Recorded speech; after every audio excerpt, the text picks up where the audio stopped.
Assalamualaikum dear students, I am Khuratul Noor. Hope you all are well. Today the topic of discussion is empirical formula and molecular formula. 9th class का chapter number 1 fundamental of chemistry का topic है। Previous video में हमने chemical formula के बारे में पढ़ा था।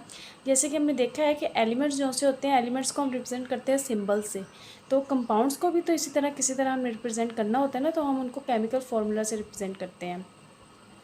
केमिकल फार्मूला के हमने स्टेप्स पढ़े थे, क्या क्या थे और कैसे हम केमिकल फार्मूला लिखते हैं, क्या क्या स्टेप्स हैं, सबसे पहले क्या चीज़ देखते हैं। तो प्रीवियस वीडियो में सब कुछ मैंने एक्सप्लेन किया हुआ है, तो उसका लिंक मैं डिस्क्रिप्शन में डाल दूँगी इसी वीडियो के। तो आज हम देखेंगे एम्पिरिकल फार्मूला के बारे में और मॉलिक्यूलर फार्मूला के बारे में। तो जो केमिकल फार्मूला है उसके 2 टाइप्स हैं, एम्पिरिकल फार्मूला और केमिकल फार्मूला। जो एम्पिरिकल फार्मूला है ना, वो होता है सिंपलेस्ट टाइप ऑफ फार्मूला। कोई भी कंपाउंड है ना, हमारे पास कोई भी फार्मूला है, हमारे पास कोई भी कंपाउंड है, उसका सिंपलेस्ट हमने जो फॉर्म लेके आनी है ना, वो सिंपलेस्ट उसको जिस तरह लिखना है ना, वो हमारे पास एम्पिरिकल फार्मूला होता है। क्या मतलब, वो क्या कह रहे हैं कि ये जैसे है सिलिका, जो सैंड है, सिलिका किसका मिक्सचर होता है? सिलिका ऑक्साइड का मिक्सचर होता है, यानी कि सिलिकॉन का और ऑक्सीजन का। तो ये इसका एम्पिरिकल फार्मूला है। सिलिकॉन ऑक्साइड जो सा है वो एम्पिरिकल फार्मूला है। क्या ये सिंपलेस्ट और तो नहीं हो सकता? इसे हम कैसे और सिंपल करेंगे? नहीं कर सकते ना इसको सिंपल।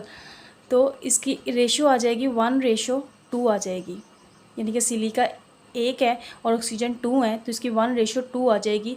और इसको हम और सिंपल नहीं कर सकते। कुछ कंपाउंड्स होते हैं जिनको हम ब्रेक करके सिंपलेस्ट बना सकते हैं उन कंपाउंड्स को, उसे एम्पिरिकल फॉर्म की तरह लेके आ सकते हैं। वो कैसे? ग्लूकोज की एग्जांपल हम देखते हैं। ग्लूकोज का फॉर्मूला है C6H12O6, यानी कि कार्बन 6 है, हाइड्रोजन 12 है और ऑक्सीजन भी 6 है।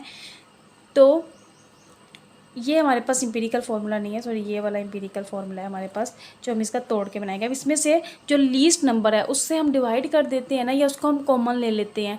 तो इसमें लीस्ट नंबर क्या है? 6 है ना, तो 6 को हमने कॉमन ले लिया, तो इसको जिससे हमने डिवाइड ही कर लिया, 6 के साथ डिवाइड करेंगे, कट हो जाएगा तो 1 आ जाएगा, यानी कि C आ जाएगा, कार्बन 1 रह जाएगा, और 6 2 12 2 आ जाएगा, 2 हाइड्रोजन और 6 से कट जाएगा और 1 ऑक्सीजन। तो इसकी रेशियो क्या आएगी? कार्बन 1 है हमारे पास, हाइड्रोजन 2 है हमारे पास और ऑक्सीजन 1 है। अब इसकी और सिंपलेस्ट रेशियो नहीं बन सकती, सिंपलेस्ट फॉर्म इसकी और नहीं आ सकती। तो ये हमारे पास एम्पिरिकल फार्मूला है।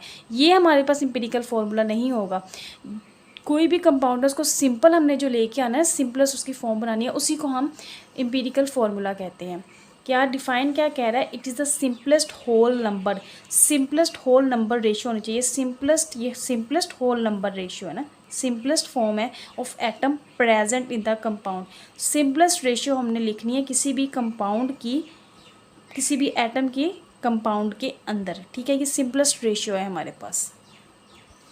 इसकी रेशियो ये भी तो हो सकती थी 6:12:6, ठीक है। अब इस रेशियो को हमने सिंपलेस्ट लिखना है, तो 1 आ जाएगा हमारे पास, 2 आ जाएगा और 1, ये हमारे पास सिंपलेस्ट रेशियो आ जाएगी। तो ये सिंपलेस्ट रेशियो किसकी है? एम्पिरिकल फार्मूला की है।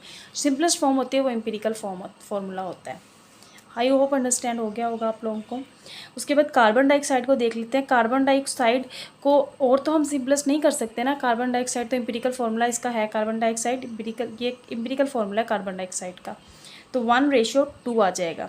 इसी तरह वो क्या यही कह रहा है कि empirical formula of a compound, हम एम्पिरिकल फार्मूला को डिटरमाइन करते हैं bye knowing the percentage composition. Percentage composition से ही हम एम्पिरिकल फार्मूला को डिटरमाइन कर सकते हैं। सिंपलेस्ट जो रेशियो हमने लेके आनी है किसी भी कंपाउंड की, उसको हम एम्पिरिकल रेशियो कहते हैं, एम्पिरिकल फार्मूला कहते हैं, present of atom present in the compound. उसके बाद है फार्मूला यूनिट, यानी कि हमारी बुक में जो 9th क्लास की बुक है उसके अंदर ही एम्पिरिकल फार्मूला के नीचे जो टर्म दी हुई है फार्मूला यूनिट, हम एक तरह से ये कह सकते हैं कि हम एम्पिरिकल फार्मूला को ही फार्मूला यूनिट कहते हैं। एम्पिरिकल जो फार्मूला है उसको ही फार्मूला यूनिट ही कहते हैं। सबसे पहले हम देख लेते हैं फार्मूला यूनिट क्या है। अच्छा, सबसे पहले हम आयनिक कंपाउंड जो से होते हैं ना उसका कॉन्सेप्ट क्लियर करते हैं। आयनिक कंपाउंड्स कौन से होते हैं? आयनिक कंपाउंड्स हमें जो देखने को मिलते हैं वो 3 डायमेंशंस में होते हैं, 3 डायमेंशनल नेटवर्क में होते हैं। यानी कि एक हमारे पास आयनिक कंपाउंड में पॉजिटिव आयन होता है और एक हमारे पास नेगेटिव आयन होता है, यानी कि एक एलिमेंट के ऊपर हमारे पास नेगेटिव चार्ज होता है और एक के ऊपर पॉजिटिव चार्ज होता है, ठीक है। जब वो मिलते हैं तो जो पॉजिटिव और नेगेटिव कैंसिल हो जाते हैं, ऑपोजिट होते हैं ना, क्योंकि एक के ऊपर पॉजिटिव होता है, एक के ऊपर नेगेटिव होता है, तो वो इस तरह सराउंड हो जाते हैं, ऑपोजिटली चार्ज होते हैं, तो वो कैंसिल हो जाते हैं और न्यूट्रल हो जाते हैं, यानी कि कोई न्यूट्रल होता है, कोई चार्ज नहीं होता उनके ऊपर। फिर जिस तरह NaCl है, Na के पास पॉजिटिव है और Cl के पास माइनस है, तो इनका कैंसिल हो जाएगा पॉजिटिव और नेगेटिव, और NaCl हमारे पास न्यूट्रल आयनिक फॉर्म बन जाएगी इसकी। इसका क्या मतलब है कि जो पॉजिटिव आयंस होते हैं ना, वो पॉजिटिव आयंस को नेगेटिव आयंस सराउंड करता है और नेगेटिव आयंस को पॉजिटिव आयंस सराउंड करते हैं। तो जब पॉजिटिव आयन है उसको नेगेटिव आयंस सराउंड करेंगे तो उनके दरमियान एक यूनिट बन जाएगा, यानी कि एक यूनिट बन जाएगा, एक क्रिस्टल बन जाएगी, 3 डायमेंशनल नेटवर्क बन जाएगा उनका। जिस तरह पॉजिटिव अगर नेगेटिव को सराउंड करेगा या नेगेटिव पॉजिटिव को सराउंड करेंगे, हमेशा यही होता है कि पॉजिटिव जो से होते हैं नेगेटिव को सराउंड करते हैं और नेगेटिव पॉजिटिव को सराउंड करते हैं। नेगेटिव के अराउंड जो सराउंडिंग्स में है पॉजिटिव आएंगे और पॉजिटिव के नेगेटिव आएंगे सराउंडिंग में। तो जब वो सराउंड करेंगे तो एक यूनिट बना देंगे, make a unit form from ionic compound, ionic compound से एक यूनिट बना देंगे। ठीक है, तो हम यही देखते हैं कि जो स्ट्रक्चर है ना, जो हमारे पास ये यूनिट स्ट्रक्चर है, वो see the structures in unit. हम जो यूनिट में स्ट्रक्चर देखते हैं ना, उनको जो उन यूनिट को रिप्रेजेंट करने के लिए जो फॉर्मूला हम अप्लाई करते हैं वो फॉर्मूला यूनिट कहलाता है। क्या मैंने कहा है, जो पॉजिटिव आयंस हैं उनको नेगेटिव आयन जो सराउंड करते हैं, जब वो सराउंड करते हैं तो एक यूनिट बना देते हैं। ठीक है, उस यूनिट है ना, जो आयनिक कंपाउंड से ड्राइव हुआ है यूनिट जो बना है, उस स्ट्रक्चर को क्या है, जो यूनिट बन गया है हमारे पास, उनके स्ट्रक्चर्स को उस यूनिट को फाइंड करने के लिए, रिप्रेजेंट करने के लिए कि वो यूनिट कौन सा है, कैसा है, उसको कैसे फाइंड किया जाता है, उसको वो हम उससे फाइंड करते हैं, फॉर्मूला यूनिट से उसको फाइंड करते हैं। तो फॉर्मूला यूनिट क्या है वो अब हम देख लेते हैं। Simplest whole number ratio of ions present in a compound. हमने जो उसकी एग्जांपल उसकी डिफाइन जो पढ़ी थी कि it is the simplest whole number ratio of atoms की रेशियो पढ़ी थी। ठीक है, इसमें क्या होगा, simplest whole number ratio of ions की। ठीक है, हमने हमेशा याद रखना फॉर्मूला यूनिट में क्या होता है, आयनिक कंपाउंड्स। हम फॉर्मूला यूनिट को रिप्रेजेंट करते हैं आयनिक कंपाउंड से। फॉर्मूला यूनिट हमने जब भी रिप्रेजेंट करना हो हमें पता चल जाता है कि इसके अंदर कोई भी आयनिक कंपाउंड है, मतलब कोई पॉजिटिव और नेगेटिव आयन इसके अंदर मौजूद है, तो हमें पता चल जाएगा फॉर्मूला यूनिट है। Simplest whole number ratio of ions present in a compound, जैसे कि formula unit of common salt. हम NaCl जो बहुत सारा बोलते हैं, NaCl क्या है, NaCl हमारे पास नमक होता है, कॉमन साल्ट है हमारा। Na के ऊपर पॉजिटिव साइन होता है, Cl के ऊपर माइनस नेगेटिव साइन होता है, एंड इट्स एम्पिरिकल फॉर्मूला हो जाएगा NaCl। ठीक है, ये नेगेटिव और पॉजिटिव आयन कैंसिल हो जाएंगे। इसी तरह पोटाशियम ब्रोमाइड देख लेते हैं। पोटाशियम के ऊपर पॉजिटिव साइन होता है, ब्रोमाइड के ऊपर माइनस साइन होता है। जब KBr इनका पॉजिटिव नेगेटिव साइन हम कैंसिल करेंगे तो KBr हमारे पास एम्पिरिकल फार्मूला बन जाएगा और ये हमारे पास फार्मूला यूनिट है। ठीक है, जिसके ऊपर नेगेटिव चार्ज होगा वो हमारे पास फार्मूला यूनिट है। ये फार्मूला यूनिट है Na प्लस, एक यूनिट Na प्लस का और एक हमारे पास Cl का है। इसी तरह एक यूनिट हमारे पास K प्लस का और एक हमारे पास KBr का है। यानी कि एक तरह से वही है कि एम्पिरिकल फार्मूला जो सा होता है वही फार्मूला यूनिट है, सिंपलेस्ट फॉर्म है। ठीक है, उसके बाद है मॉलिक्यूलर फार्मूला। हमने पढ़ लिया है कि जो एम्पिरिकल फार्मूला होता है वो सिंपलेस्ट फार्मूला होता है, सिंपलेस्ट रेशियो होती है किसी भी कंपाउंड की। और मॉलिक्यूलर फार्मूला क्या होता है, मॉलिक्यूलर फार्मूला ड्राइव होता है मॉलिक्यूल से। मॉलिक्यूल्स किससे बने होते हैं, मॉलिक्यूल्स किससे बने होते हैं, एटम से। ठीक है, एलिमेंट्स के अंदर जो एटम्स होते हैं, एलिमेंट्स मिलते हैं, एटम्स बनाते हैं, और जब एटम्स मिलते हैं तो वो मॉलिक्यूल्स बनाते हैं। मॉलिक्यूल्स के अंदर क्या होता है, एटम्स होते हैं। जब बहुत सारे दो या दो से ज़्यादा एटम्स कंबाइन होते हैं ना तो वो बनाते हैं molecule. Molecules are formed by the combination of atoms. Atoms की कंबाइन होने की वजह से जो बनते हैं वो मॉलिक्यूल्स होते हैं। दीज मॉलिक्यूल्स, जो मॉलिक्यूल्स होते हैं जब इनको हम रिप्रेजेंट करते हैं, are represented by molecular formula. इन मॉलिक्यूल्स को हम रिप्रेजेंट करते हैं मॉलिक्यूलर फार्मूला से। मॉलिक्यूलर फार्मूला हम बाद में देखते हैं, पहले हम इसकी एग्जांपल देख लेते हैं। एक एग्जांपल लेते हैं हाइड्रोजन पर ऑक्साइड की। हाइड्रोजन पर ऑक्साइड का जो फार्मूला है वो है H2A2, यानी कि 2 हाइड्रोजन और 2 ऑक्सीजन।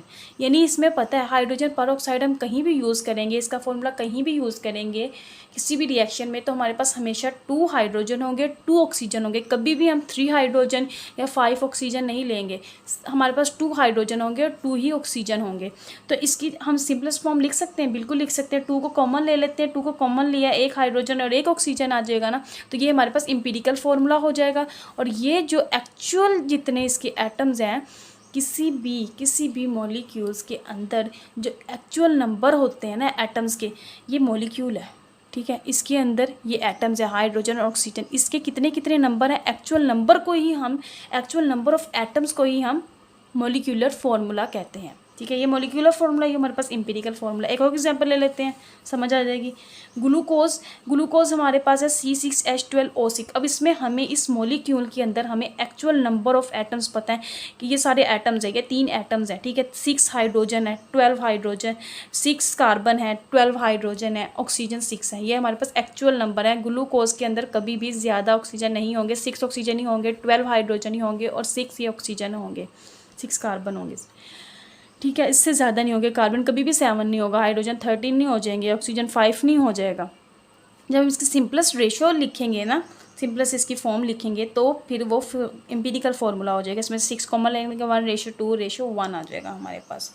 तो ये हमारे पास एम्पिरिकल फार्मूला बन जाएगा CH2O। उसके बाद बेंजीन की एग्जांपल देख लेते हैं। बेंजीन का फॉर्मूला C6H6। बेंजीन में के अंदर हमेशा 6 कार्बन होंगे और 6 हाइड्रोजन होंगे, ठीक है। कार्बन जो सा होता है टेट्राहेड्रल होता है, 4 की वैलेंसी उसने अपना 4 कंप्लीट करना होता है, यानी कि 4 बॉन्ड बनाता है वो हमेशा हाइड्रोजन के साथ, किसी भी एलिमेंट के साथ। 6 और इसके अंदर 6 हाइड्रोजन होते हैं, 6 ही कार्बन होते हैं। और जब इसके सिंपलेस्ट फॉर्म, तो ये हमारे पास मॉलिक्यूलर यानी कि एक्चुअल नंबर ऑफ एटम्स होते हैं, मॉलिक्यूलर फार्मूला। और जो सिंपलेस्ट फॉर्म इसकी जब हम मॉलिक्यूलर फार्मूला की लिखेंगे तो वो हमारे पास होगी CH, वो हमारे पास होगी एम्पिरिकल फार्मूला। अब हम डिफ़ाइन देख लेते हैं। इसकी डिफ़ाइन क्या है, that shows molecular formula that shows actual number of atoms हमें पता है of each element कोई भी एलिमेंट होगा उसके actual number of atoms present होने चाहिए in the molecule of that compound, किसी भी कंपाउंड का, ठीक है। एक्चुअल नंबर पता होना चाहिए और उसमें सिंपलेस्ट फॉर्म पता होनी चाहिए एम्पिरिकल फार्मूला में। उसके बाद है मोलिकुलर फार्मूला, जो है ना वो डिराइव्ड होता है एम्पिरिकल फार्मूला से।